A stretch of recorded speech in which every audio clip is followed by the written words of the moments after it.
Right, everyone. This is the first edition or first episode of Diet and Nutrition: The Fight Before the Fight. And as you can see, I've got my longest reigning client, Brendan Loughnane, with me, who is about to have a second run at the. Is it second run?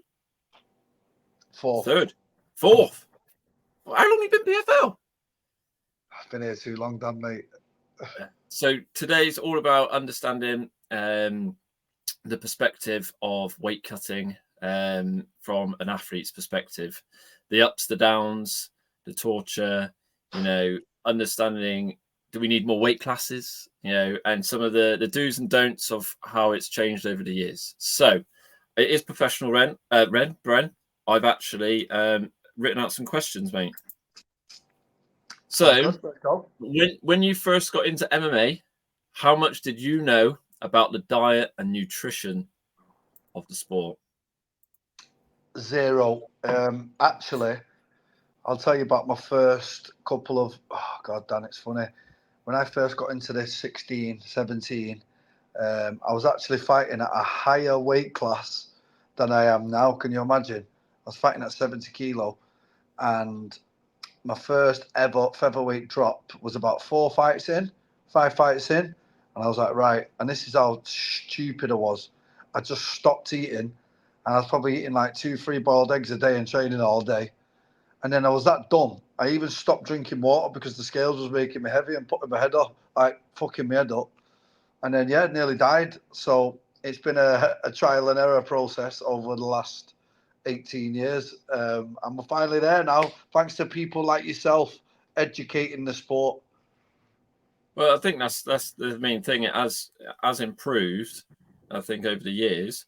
What would you say is the biggest thing that has changed from back then to like kind of now, where if you're getting into the sport now, what? Good question. So MMA was massively frowned upon back then. There was no education within the sport. It was a brand new sport. Don't forget, I'm going back 18 years. The sport is only 25 years old. So I'm near enough one of the originals. I had no idea about nutrition. Nutrition wasn't implemented as a thing back then. It was just make the weight, and it was a guessing game. We were figuring out this new sport called MMA, mixed martial arts. And like I say now, over the last, especially like the last decade, the education that's coming through now, people like yourselves and the fight dietitian and Greg Lockhart and etc. There's so many more people now that are educating young fighters. So it's a great time to be an MMA fighter. Yeah. So can you remember, obviously it's 18 years ago, but what was that first weight cut like? And how much specifically did you cut? I don't even think, did I weigh in? I don't even know if I weighed in for my first couple of fights. I think they were just kind of looked us up and down and went, what do you weigh? I remember one time, about my 5th amateur fight, I called up the night before Danny Mitchell's show. Danny Mitchell will vouch for this. He had a show, and he said, what do you weigh roughly? Said about 72, and he went, okay, yes, sweet, I've got a guy there. And then we just went off each other's word. And then the next day I turned up, and I literally went and fought the guy the next day off a word, like, this is what I weighed roughly. So that's how, and it was even, Danny Mitchell was even doing elbows at amateur. So that just shows where the sport was at when I started. Okay, so what's the worst weight cut you've had that you've seen or you've heard of? Because it doesn't happen as much so often now, I would say, because it has got a lot better in terms of, I remember when I first getting into it, and it was a huge thing about, are they going to make weight? Are they not going to make weight? The likes of Khabib versus Tony. What's the worst weight cut you had? Why do you think it was the worst? Or what have you seen or what have you heard has been really bad?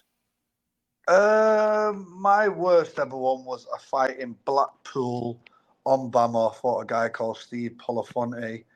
And it was one of them, Dan, where the weight just wouldn't come off.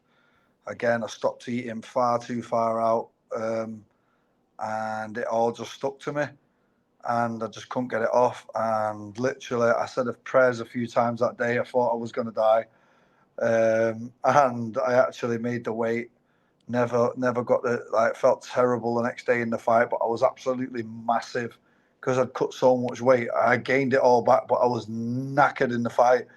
I think I went back in there about 77, 78 kilo the next day, weighing in at 66. And I was knackered, but because I was so much bigger than him, his punches was just not affecting me. So it was kind of like one of the middle grounds where it was a terrible cut, but it worked because I was that big. The benefit of being the extra size. Do you feel that there is much difference in size now? Like, because everyone's cutting weight, no one's really doing any stupid cuts anymore. So is there really that advantage? Because that's what it used to be, that you'd have that weight gain advantage, especially like in the grappling. But do you feel I tell everyone, yeah, here's your options, Dan. You either cut weight or fight a giant. There's your two options. And it was quite evident with my boy Kane in his last fight. You and I both know that Kane's a featherweight, and fighting that absolute monster in his last fight, and the guy didn't beat him because he was more skillful than him. He beat him because he was bigger than him. I think like twice the size of him. So unfortunately, you have to cut weight in this game. You have to diet to the bone, and you have to take the advantages. I mean, I seen a thing the other day. The UFC released how much weight everyone was putting back on. Did you see that, Dan? No, I haven't seen that yet. You've not seen it? No. Wow. Jeff Neal put on 30.5 pound overnight. Bloody hell. So you tell me, if you are walking on weight, yeah, and now you're going to fight someone 30 pound heavier the next day. I don't care if you're 10 times the fighter he is. You are not going to win. Like, the guy's too big. Like, I always remember when you fought, is it Pat Healy? Yeah, I made the same mistake going up a weight, and yeah, I've been there, Dan. I've made the mistakes along the way, but I'm a comfortable featherweight now, thanks to yourself, who's been great along the journey for many years now. And I'm really glad you're doing this podcast, or whatever this is, to educate young fighters and let them know that you need professional help with this. This is not something you can just guess. You pretty much answered the next question. Is the biggest thing you've learned and that you would share with other athletes when it comes to dieting and cutting the weight? Like, what is the biggest thing that you would share with, the 16-year-olds, the 14-year-olds, the ones coming through now? Here's what I'd say, right? You all want to spend money on coaches and not nutrition. Sorry, you want to spend the money on, I don't know, strength and conditioning. You want to spend the money on pad men, but no one wants to hire a dietitian. Nobody wants to hire someone to help them with the weight cut. When essentially that's the hardest part of the job. You could have a 8-week camp that's gone perfect and have a shit weight cut, and that's it. The fight's over. You're going to feel shit the next day. So it is an essential part of the game that a lot of people, perhaps ignore at times and just think that everyone can weight cut, but it is a skill in itself. And if you don't get it right, the consequences can be detrimental. You don't get paid, right? Well, in some no, organizations. It's all well and good making the weight, but can you perform the next day? Like, yeah. I've seen horrific weight cuts. You lose a bit of your purse if you don't make weight, and then again, are you going to perform in the fight? That's that's always going to be in the back of your mind. So it is, I would say education on around the topic is important. Right, I've got no time for people that miss weight. I've got no time for, in 50 plus fights, Dan, I've never ever missed weight. I've never missed weight, right?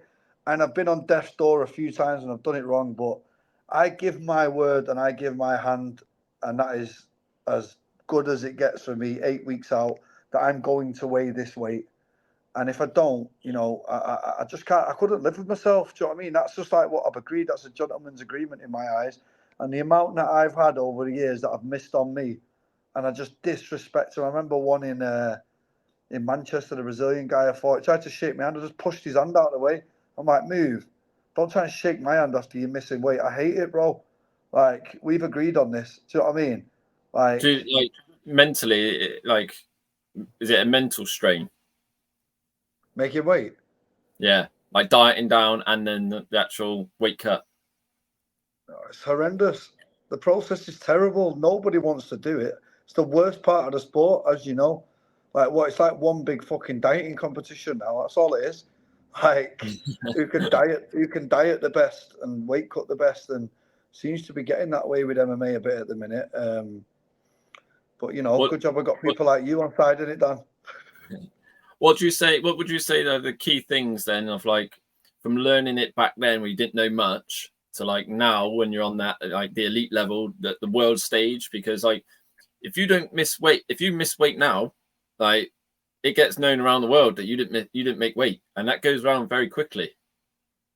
No, not only that, mate. How does that affect the mental side of it? PFL take points off you. Like PFL are not joking with weight misses. Like I think something like, I'm not 100% sure. I'll have to check this down, but I'm sure you start 1 point down in the fight or something, or you miss, or you're a -1 in the table, something like that, Dan. So they're really attacking people for it. Do you know what I mean? And I respect it because I ain't got no time for it, Dan. I don't respect it at all. What about physically? How the physically is there a lot of strain on the dieting from a physical perspective, having to perform at your best in training to get the adaptations for performance to like obviously for the competition, but then also, you know, on a calorie restriction almost. Physically, mentally, you name it, it takes an incredible level of discipline to get down to these weight classes at the elite level, as you know, Dan. You know, I've gone to bed with hunger pains many a nights, many a nights, but I've never missed weight. Do you know what I mean? I ain't got no time for the people that do miss weight and what they just cave in at night when they're a bit hungry because they think, oh fuck it, I'll get it off tomorrow, and then they don't, and then they miss weight. I've got no respect for it, no time for it. Like, it takes another level of discipline to be an elite, and that's why I'm a world champion, and that's why 99.9% of the world never will be. What can you share your 5 best weight management tips then? And how do you think they've evolved? Like, what's your key things that you focus on? Because for you, I've known you for long enough. You lived the life. You know, this is, you know, even when you're not in camp, you're still training. And so, what are your 5 best tips that you could give younger athletes to manage their weight better, both in camp and out of camp? Good question. I think, first of all, you have to eat clean all year round. People aren't going to like that. Yeah. And I've been around a lot of fighters that will say that that's bullshit, but that's just what I believe. Because at the end of the day, our body is our business. Yeah. If you sit behind a desk and that's your job, who gives a fuck what you eat all day? Our body is our business. We have to look after our engine because this is what gets us paid. Yeah.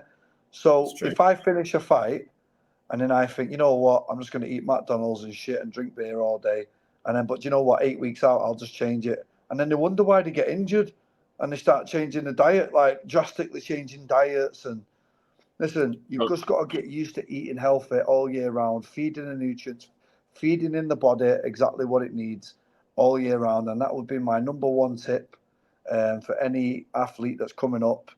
Number 2, which is very underestimated, Dan, is sleep. Sleep's always been a big one for me. You know, I have my heart rate monitor and my watch at night, and I'm very particular about my heart rate and when it's increasing and when it's decreasing. And I'm very up on stuff like this. It's one thing that a lot of fighters take no notice to whatsoever. But you know, and I know as a nutritionist, Dan, if I have a 3-hour sleep and I have an 8-hour sleep, the calorie deficit that you're going to be in, and you're going to want shit food as soon as you have that shit sleep. Like, you're just going to try and replace it with sugar to try and get yourself some energy the next day. So that'd be my second tip, is make sure you're getting your sleep in, guys. And I know it's difficult in this day and age with kids, and you know, MMA doesn't always pay the best, so you have to have 2 jobs. So, you know, just try and get your sleep in. Number 3, which is going to surprise everyone, is get yourself to hot yoga. get yourself to hot yoga. Honestly, little secret tip of mine that I've had for the last 6 to 7 years. You know, it's great for the mind, body, and soul. 90 minutes, sat on that mat, you know, secreting all the water out, the excess water, the toxins. 600 to 700 calories per session. You know, you'd think it's only just stretching, but it's not. It's much more than that. I would second that, because the hot yoga, because you're climbing yourself. It's called heat acclimation, so you get your body used to being in a warm environment. So that helps when it comes to actually breaking the sweat in the bath or in the sauna. Your body gets used to those heat environments, so you can then actually understand kind of just how much, you know, it takes for you to crack a sweat and how much you may sweat in those times. So practicing, even like practicing it in the saunas and stuff like that, is important. So yeah, but you do it in hot yoga style, which is adds extra elements to it. So what about number 4? I'd say number 4 is get used to that boring shit. Get used to running. Get used to biking. Get used to that baseline cardio. Get used to it. Like all these fighters out there. Nah, I don't run me. I don't bike me. I don't. Oh, why? Because it's boring. But it's part of the job. Like I don't care if it's boring. Like it is what it is. Like, you know, them 10 weeks out when you start your 10Ks and 15Ks and you starting all them and everyone's bored out their head. I don't care. Like, it's part of the job. You signed up to be a pro fighter. This is what we do. Just get on the road and start running. I don't care if it's raining and all the shit excuses that people like to come up with.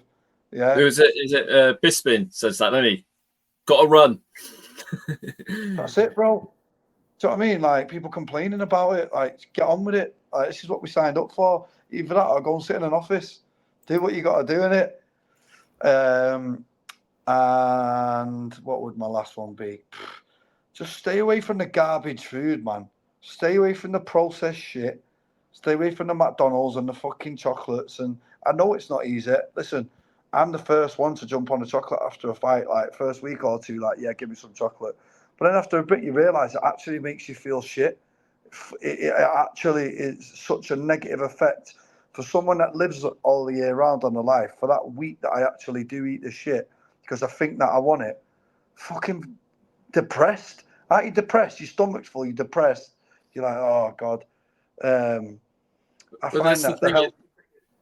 Oh, sorry to interrupt there. Like, it's renowned, isn't it, to blow up after competition, you know, overindulge because you've restricted.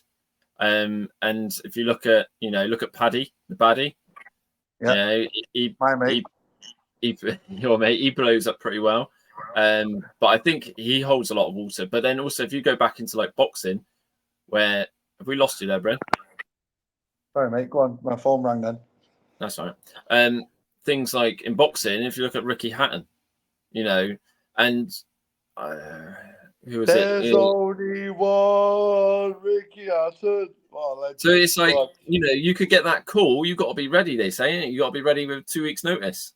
And I remember Lerone Murphy ringing me up, and he was 2 weeks' notice, and yeah, it was brutal, but he got it done, and he's remained in the UFC since. But I think that's the biggest thing for me as a nutritionist, is to make sure that you got to remember, if you want the call, you could get the call at any time. Exactly. I So mean, we nearly had one. We nearly had one the other day, didn't we, Dan? Not saying no names or no dates, but we nearly had one ourselves. Even at my level and where I'm at, you got to be ready. Do you know what I mean? Like, if that call came now, it'd be a different story. But, you know, just as I was starting to get back into full-time training again, and it came, and it was unfortunate that we were slightly off. But yeah, you are right, especially when you're trying to make a name for yourself, Dan. You've got to be ready. You've got to be within weight and ready to just cut that weight and take the opportunities. Because I think with yourself over the years, I think it's got to a stage where now I don't really need to guide. I just guide you a little bit. You know, You know, it's more, how much of it is, you know, specific. It's not really specific diets and meal plans. A lot of it, I think, is now just, you know, reassurance of foods or things like that. Would you agree? Yeah, fucking hell, mate. You're ringing me up all the time telling me to eat more. It's like, it's great, isn't it?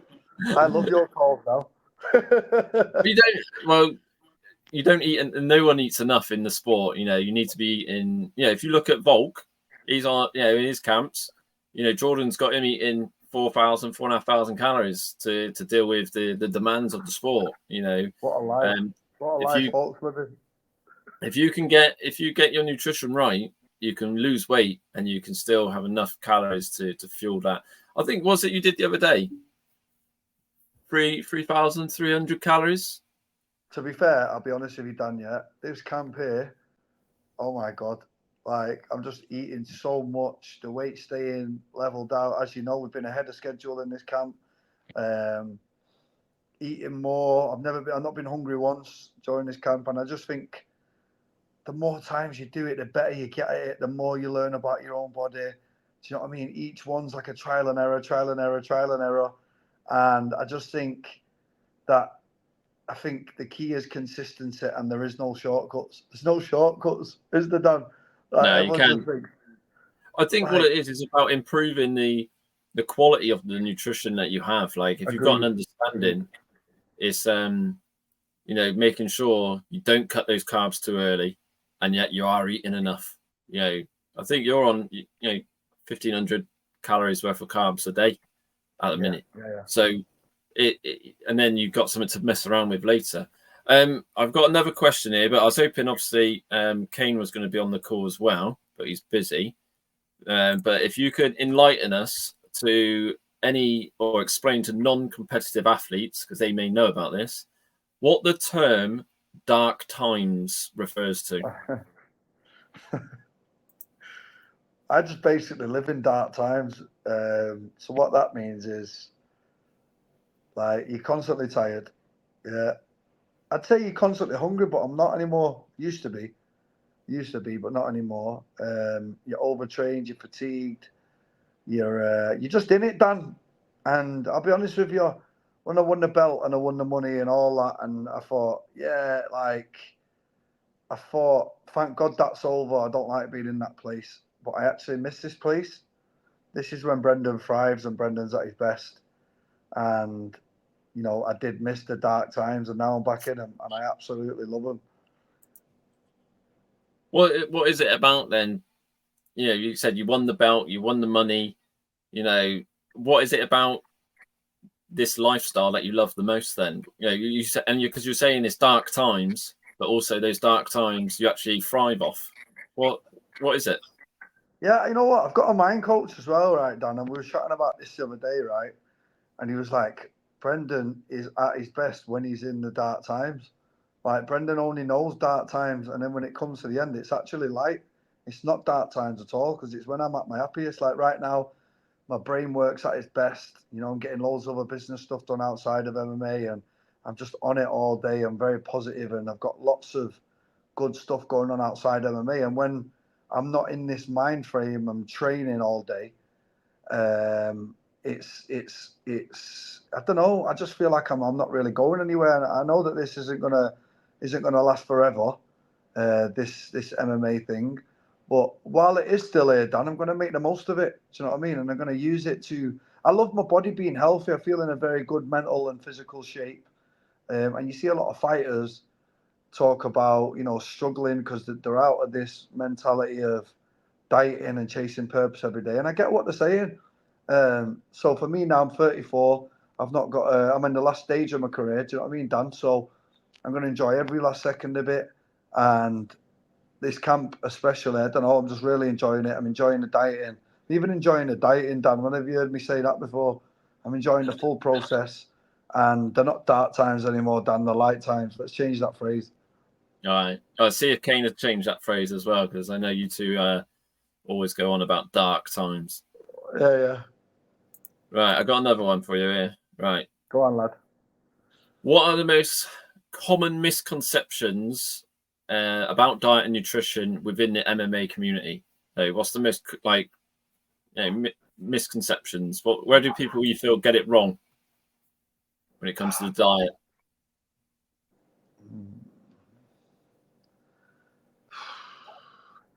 I think that a lot of foods, what people think are healthy, are not actually healthy. Like, for example, I can explain this. It's really hard to get my point across here, but I've seen so many people that I sit with and eat, in particular out here or wherever, fighters, that tell me that they're eating healthy. And I actually look at their plate and think, wow, this person has no idea what they're talking about. So I think the misconception is actually what nutrients are coming from the food that you're eating. I've seen it so many times, Dan. There's a lot of miseducation on what health actually is. Do you follow that guy on Instagram, Eddie? Eddie Abu. Like, he's got it sussed out. Let's have it right. Well, I wouldn't say he's got it sussed. He's not fully. But when he starts picking up packets of crisp that say under 100 calories, and the whole world's going, oh, it's under 100. I've got to eat them. Like, is he not right with that? I think in what it is on one hand you've got that, which is important because people do have a take fighting out of it. Just general public do have a reliant on convenience foods, and yeah, true. So that's great. And they are ultra processed. They are full of crap, right? I get that, but then on the other hand, there's parts of the population that can't really afford or don't have the skill set to cook or cook healthy food, so they rely on these foods. So, and then the other thing is well, if you then don't eat those foods, okay, or you go and eat them again after you've been watching Eddie for a bit, you had a break, and then you start eating them again, then would you feel guilty? And then how's that going to make you feel in terms of your overall diet and your overall health and, willingness to actually make change? So no, he's got it sussed in a way that people do need that brash, some people in the world do, respond well to the wake the fuck up, I think his thing is, isn't it? This is shit. People respond to that, but on the other hand, the helping it out on the other aspects of people's nutrition, it isn't just as simple as that. You like Eddie? She's got no comment on Eddie because every time I put him on, she's like, "Fucking get him off." Well, he said I was going to do. I'm going to do a reel actually with. He says he just throws everything in a pan, doesn't he? And says nutrition is simple. So I've got something coming up very similar. So I'll let you know when I drop that.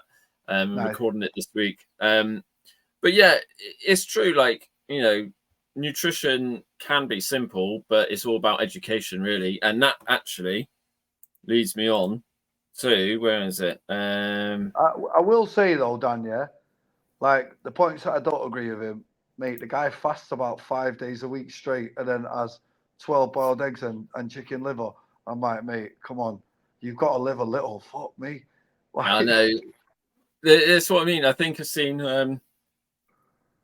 another social health influencer, and he says it's just like another meme. It's just like there was the Liver King, and now we've got and what is it with for me, I should to be an influencer in terms of food, you got to go around a bloody supermarket and slag off food. Is that how is that how you become influential nowadays? I don't get it. It's but yeah, it's banned from all the Tesco's and in that. Yeah, he has to go in a disguise and that. But I think it's tongue in cheek. There's like good bits about it for areas, but then also there's bad bits as well. So it's kind of like it's no evidence base behind it, and it's not really in the real world. Like most people can't actually adhere to that. So no, but Dan, I've got to pull you up on that, yeah, because I'll give him his dues. Yesterday, I seen his post. I'll send it you. He actually went into Tesco and found like 10 things. He was like, look, if you're just on a quick diet and you can't afford certain things, like look at all these cheap alternatives. He picked up like olives and what did he pick up? Blueberries and what did he picked up like 10 different things anyway. I said, yeah, but just moving quick. It is like but this is the thing as well, about how we've been marketed to and convenience and things like that. So he's going, at least he's going alternatives to just eggs. That's what I would say. I think he's got investments in eggs as well. I think he's on the side. So he's promoting eggs all the time. And I think he's just seeing his stock in his egg company just going through the roof. You know what I mean? But that's what I think. Are you joking? Yeah, I'm joking. Yeah. But that's what I think. You just always promoting eggs. I think, has he got like an egg company, or has he got stocks in egg companies, egg farms, and he's promoting eggs, and everyone's going in just buying eggs, so he's just seeing the money rise up. But that's what I was joking about. But what was I going to say?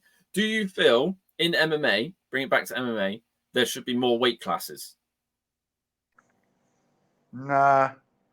I'm Nah? happy with I'm happy with where they're at, Dan. I mean, boxing's destroyed. There's a weight class every pound. Who cares? Like A pound.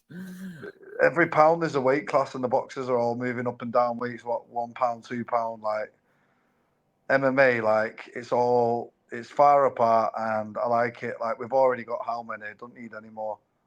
I think it is right. I think you don't need any more. I think it's like you said, if you can get your nutrition right and your diet right, Exactly. it's possible. Like, like I like the fact that was the fight. Was it when McGregor and Diaz first fought? It was about 170. None of them cut weight. Yeah, I know. And even now, when he wants to go and do Chandler, you don't no cutting weight. Like, so Fair play. it's interesting to see how well people would perform when they don't cut weight. Let's just have it right, yeah. It's absolutely ridiculous. It's one of the stupidest things in the world. Me and my opponent are probably walking around the same weight now, but we have to have a massive dieting competition, drain ourselves mentally and physically, diet down, boil down, do that big daft weight cut, and then come back to the same weight as we are now the next day. What's the point? What's the point? It doesn't make sense, does it? What's the point? What is the actual? If you took all the PFL athletes at featherweight, how much they cut, and then weigh them what they walk around at, and weigh them around on when just before they step in the cage, there wouldn't be much difference in probably Pointless. like half a kilo. Pointless, Dan. Absolutely pointless. So that's my thoughts on weight cutting. Will it change? No, probably not. What are the most common challenges athletes face in maintaining a healthy lifestyle outside of competition? Kind of covered that. What, in your opinion, needs to change within the sport to promote a healthier approach to dieting? So everyone likes, I hate the term because it is a buzzword. Everyone likes to use the word eating clean. Okay, I like the term balanced. If we can start using balanced diet instead of eating clean, I appreciate that. But ultimately, what would you say needs to change to make dieting healthier for people? What do I think needs to change to make dieting healthy? Is there anything needed within the sport to promote healthier approaches to the diet? So, I think we've kind of, we've kind of covered it because you said you've got to stay in shape, not have they used to call it fat camps, where you've blown up. I'll give an example. Yeah, like when I'm out of camp, and I'm just a boring guy. So if I'm out of camp, I enjoy. I like eating healthy. It makes me feel good. I do not feel good of eating 2 big Domino's pizzas and a big massive can of Coke. Like I just don't. I don't like it. I don't feel good after it. Do I do it every now and then? Yeah. Do I feel good after it? No. So it's just one of them things, Dan. You want to be a professional athlete. This is what comes with the job. Like, if you don't like it, choose another sport because you won't last very long with that type of diet at the elite level. You might get, to a certain level with it, but when you start talking about world title levels and top 2, top 3, top 4, top 5, you're not getting away with it anymore. Well, the thing is as well, was it in a season? Is it 4 times in a season you got to cut weight? And another thing as well, which I've seen over the years, is all these guys getting injured all the time, and they're wondering why they're getting injured. They've got the worst diets I've ever seen. The muscle fibers are shot to bits because of all the shit that they're eating, and they're wondering why they're constantly injured. I'm not saying that can't happen. You can't get injured if you eat healthy, but it gives you a massive fighting chance. Your fibers are much stronger. Your body's a lot healthier when you're eating clean. Am I wrong? Yeah, you're not wrong. Like when you eat a balanced diet, yeah, I would say like the main thing is would you say, in terms of education, then obviously because that's what I'm big on at the minute and that's what I feel most athletes kind of need is that more education side of things. How do you think that can be delivered better? Stuff like this, really. Hopefully this gets to the right ears. And I really like the Fight Dietitian and his approach. His Instagram's really cool too. I like Jordan. Jordan's quality. I really like his stuff, and I think good reels and the stuff that you're going to chop this up to make it look like, and then getting the right people sharing it. I always look at his stuff and I'm like, wow. You send me it all the time, don't you? Like, how's he doing that? Well, what's the one you sent? Is he bantamweight? You should do it. You're very clued up with this, Dan, and I think this sort of thing is going to really help. And getting me and Kane and Emil and everyone else on here and chopping them up and educating the community is going to be great for everyone. Well, that's the thing is, I think I put out a questionnaire, and what I got back, I only had like 10, 12 responses, but everyone said that they have anxiety around food during camp, and they purposely blow up. They purposely go out to binge on afterwards as well. So it's like, is the big question I want to ask the community, as it were, is with younger athletes coming through, is the lack of education and the sport of weight cutting, because it is like you said, it is basically a sport, because you're competing to get down to compete. Is that later on causing any bad relationships with food, or even leading to eating disorders when it comes to food? Now, I know a few athletes that have reached out about, and they have expressed that things like body dysmorphia, because of when you're ripped and you're like, that's when you're ripped, you're nothing to you. So it gives you a false perception of what your body should look like, especially then when you're getting older as well. So I want to know what things are in place for safeguarding the younger generation coming through. If you're under eating, you got low on testosterone, low on energy availability, you're going to be more likely to be fatigued. Do coaches know about this information? Are they aware of any signs? So I think there's an athlete, female athlete. She now does WWE. She used to be on Bellator. Lola something. Lola. Oh yeah. I know her well. I know I've got her on Instagram. What's she called? She's got the same manager as me. Oh. Valence, I think it is. I can't remember. Yeah, Laredo. Yeah, and I know she put it out on her stories that she's doing a documentary about eating disorder, but she competed from like 4 years old. Exactly. And it is renowned. So that's the big thing at the minute. I think we need to look at educating everyone on that approach, because let's be honest, not everyone's going to be at the elite level. Not everyone's going to get the opportunities to do this, and people do it for a lifestyle and just to compete and have fun. But is that going to cause them, health issues later on down the line? That's the main thing. But yeah, thank you for attending, Bren. Anytime, Dan, mate. And listen, just make this as well. I want to thank you on this show, and I want everyone to be aware of, how professional you are and how much you've helped me over the years. You've always been on the end of the phone, and you've always been a very reliable source. Everything you've ever told me. Listen, guys, this is how good Dan is. He will text me and say, tomorrow you will wake up at this weight, and it's always on the dot. I got you well last time, isn't it? 3 times in a row every morning when you're fight week. You've got me dialed in, and I'm very lucky to have you on the team. And I think that, if you're an aspiring MMA fighter and you're really struggling with your weight, get a sponsor, get invested in Dan, because it will really benefit your career in the long run, especially as you climb the ranks at the professional level.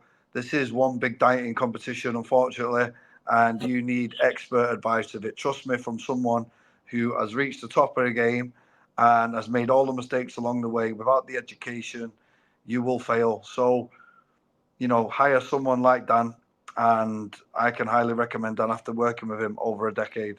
And that's it. And I'm not saying it's just me. There are other guys out there as well, like Jordan. I know Qualified Nutrition, Peter Bell and Charlie Mitten. They do really good stuff as well. So it's not just me. There are other other people out there who are evidence based as well. So, but yeah, Brent, appreciate that. Appreciate the time, and well, I'll speak to you soon anyway, because we've got to talk about your diet. Every day. See you in a bit, mate. Take it steady. Cheers, Dan. See you, mate. Bye.